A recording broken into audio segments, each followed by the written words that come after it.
A cena é chocante. Um jovem perseguido e agredido por várias pessoas.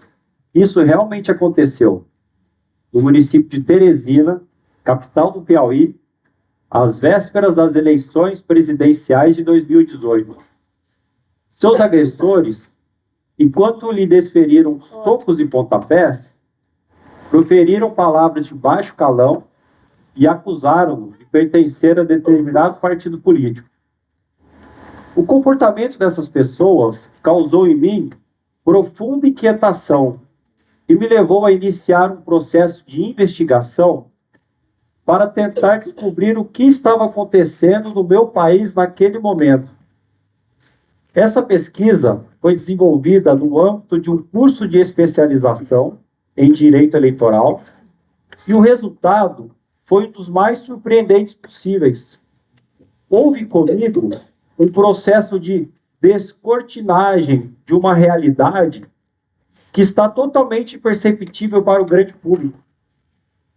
E que realidade é esta? A de que, embora vivamos em uma sociedade pacífica, existe sim um conflito militar em curso. Trata-se de uma guerra invisível, imperceptível, psicológica, cujas ofensivas têm natureza cognitiva e são deflagradas por intermédio das redes sociais. Guerra psicológica pode ser conceituada como a obtenção de vantagens militares sem a utilização da força, ou seja, mediante o manejo da palavra falada ou escrita. Neste contexto, informação é matéria-prima. Informação se torna recurso de guerra. E quem domina os canais de produção e disseminação vence a batalha. Acontece que a guerra psicológica ela pode ser muito mais brutal do que a guerra convencional. Porque o objetivo não é mais matar o inimigo, mas sim controlá-lo e manipulá-lo. A teoria operacional da guerra, como a guerra se desenrola, ela é como se fosse uma espécie de camaleão. Ela vai se adaptando às circunstâncias e aos contextos. Neste momento que nós temos sociedade informacional altamente conectada, dependente de internet e viciada em redes sociais, desenvolveu-se aquilo que se chama de guerra de quarta geração. Trata-se de um conflito militar que não está mais adstrito à terra, ao céu e ao mar.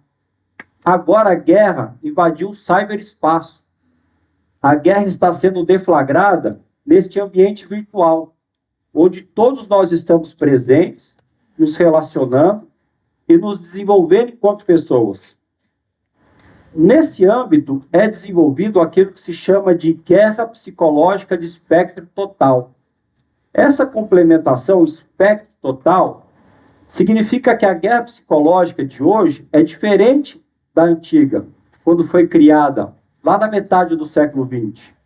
Hoje, espectro total significa que a ofensiva militar ela visa atingir todos os componentes de uma guerra, que são as forças armadas inimigas, o governo do Estado-alvo e os seus cidadãos.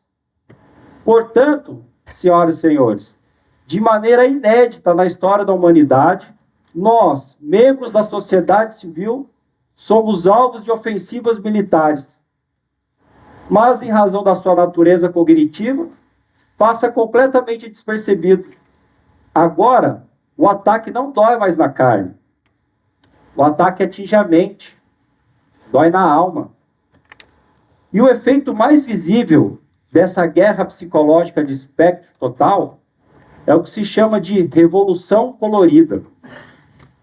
Trata-se de um fenômeno bastante presente, recente, que foi verificado em alguns países pelo mundo, tais como África do Sul, Líbano, Quirguistão, Geórgia, Brasil, e naquela região do Oriente Médio e norte do continente africano, cujos eventos ficaram conhecidos nos livros de história como Primavera Árabe. todos esses eventos tiveram em comum uma grande massa de populares colocadas contra os centros de poder de seus países, que, pelo poder da aglomeração, objetivavam a troca forçada do regime político. Essa massa, por isso o nome Revolução Colorida, é caracterizada por uma cor. Pode ser o laranja, pode ser o roxo. Esse novo modelo de guerra, ele é desenvolvido sobre dois pilares. Ela é calcada sobre duas maneiras de se desdobrar esse evento. A primeira, chamada de guerra centrada em redes, porque o sistema em rede, ele é o que melhor permite os compartilhamentos dos recursos de guerra.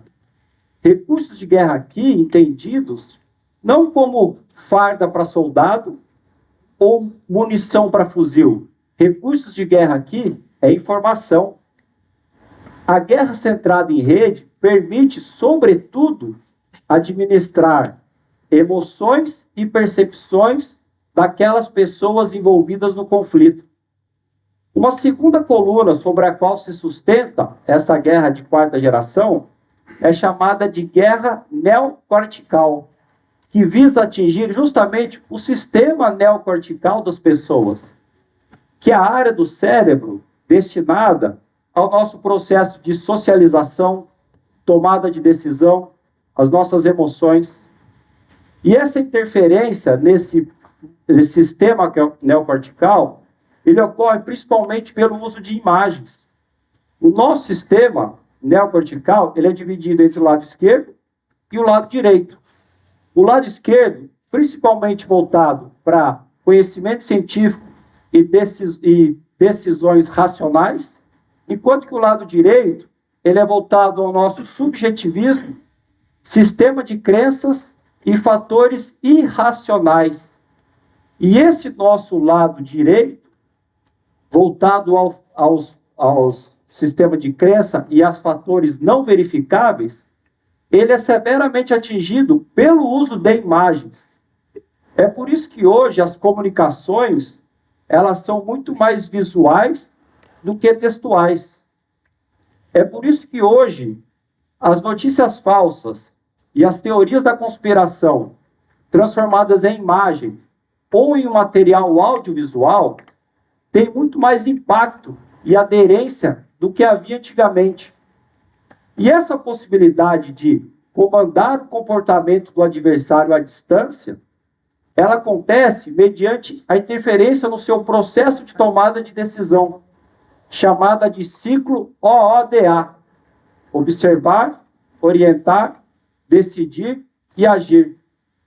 Esse looping mental nós fazemos centenas de vezes ao dia, desde decisões mais simples até decisões mais complexas.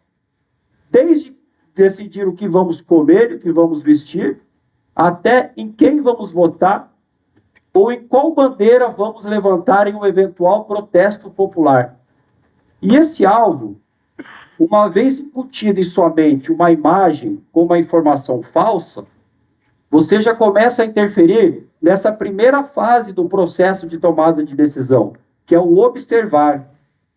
Assim, esse alvo, ele chega nessa segunda fase da orientação, ele chega desorientado em razão dessa informação falsa. A fase seguinte é o da decisão. E, por último, nós temos a ação, que é tomada com base em todo esse processo distorcido pelo qual passou a sua mente. Para a gente ter uma clareza maior dessa análise, nós temos que também voltar a nossa atenção para as funções estratégicas da propaganda na atualidade. Diferente de antes, hoje a propaganda, ela se presta a duas funções estratégicas. A primeira, de converter os resistentes, e a segunda, de intensificar os vulneráveis. Todos nós aqui temos uma vivência no ambiente virtual. O mundo é isso hoje. Só que existe tanta informação disponível que o nosso cérebro não é capaz de processar. Existe a necessidade de que nós tenhamos acesso a apenas um recorte da realidade. Então, o algoritmo, ele trata de reunir essas pessoas com recortes da realidade parecido em uma bolha, aquilo que nós chamamos de bolha. E essas pessoas presentes nessa bolha, elas acabam reforçando a sua lacuna de percepção da realidade como um todo. Diante da ausência do contraditório, diante da ausência do mundo diferente, essa pessoa que está nessa bolha, ela acredita que o mundo dela é aquilo. Ela acredita sinceramente.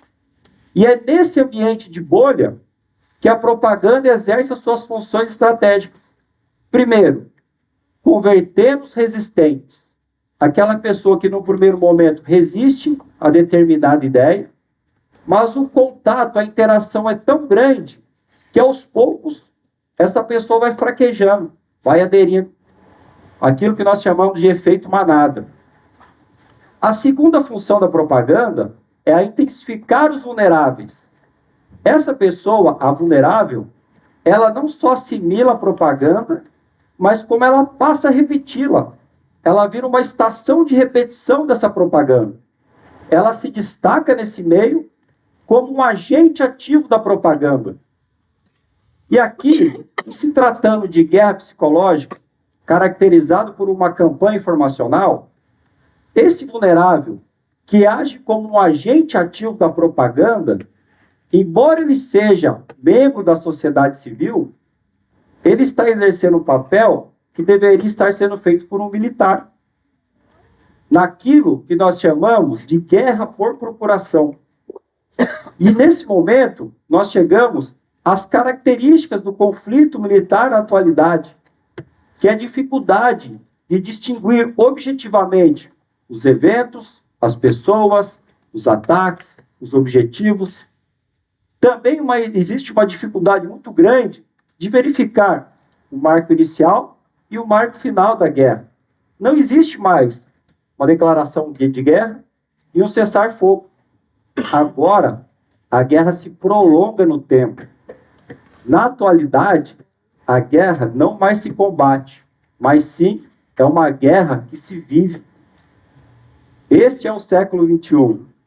Sejam todos muito bem-vindos e aproveitem a viagem.